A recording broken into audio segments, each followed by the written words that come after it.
During this trip to honor my mum, I stopped in Charleston, South Carolina city steeped in American history. Two places I visited stood out: Fort Sumter, where the Civil War began, and the USS Yorktown, a World War II aircraft carrier with an incredible story.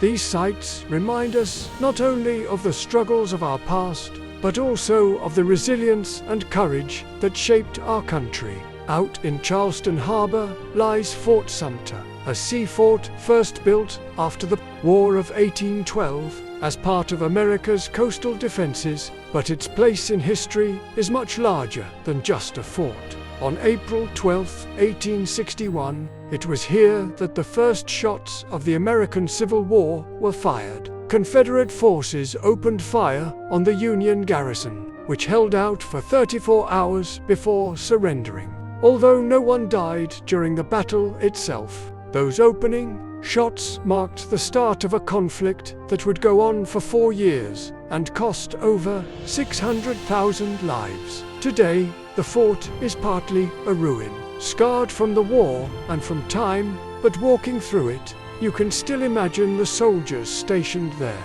the cannon fire echoing across the harbor, and the tension of a nation on the brink of tearing itself apart. Fort Sumter reminds us that history is not just stories in a book, it's real, happened here, and still echoes today. Visiting the fort, you can see the remnants of brick walls, artillery pieces, and displays that tell the story of both the soldiers who fought there and the divided country they lived in. It's a sobering place, but also important, because it marks where our country's most challenging test began. From the Civil War, we jump forward almost a century to World War II, with the USS Yorktown, a massive aircraft carrier anchored at Patriots Point in Charleston. Nicknamed the Fighting Lady, Yorktown was commissioned in 1943 and quickly sent to the Pacific Theater. She played a vital role in battles like the Marshall Islands, the Marianas, and the Philippines. Yorktown carried aircraft that launched strikes against enemy ships and islands, supported amphibious landings, and defended the fleet from attack. She survived bomb hits, kamikaze strikes, and countless missions. By the end of the war, she had earned 11 battle stars. But Yorktown's service didn't end with World War II. She was modernized and went on to serve during the Korean War and later in Vietnam. She even played a role in the space program, recovering the Apollo 8 astronauts after their historic mission around the moon in 1968. Walking her decks today feels like stepping back in time.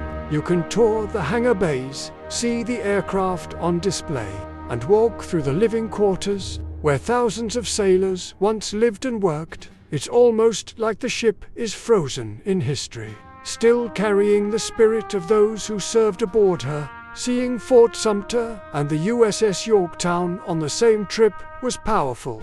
On one side, you have the place where our nation was once divided and at war with itself. On the other hand, you have a ship representing unity, courage, and America's role on the world stage. Together, they tell a story of struggle, resilience, sacrifice, and service. Standing in these places, you can't help but think about those who came before us, and the lessons their stories still hold for today. For me, this stop wasn't just about history. It was about honoring my mum's memory by seeing places she wanted to see, connecting with the past while remembering the people we love. History lives on, not just in forts and ships, but in the stories we carry.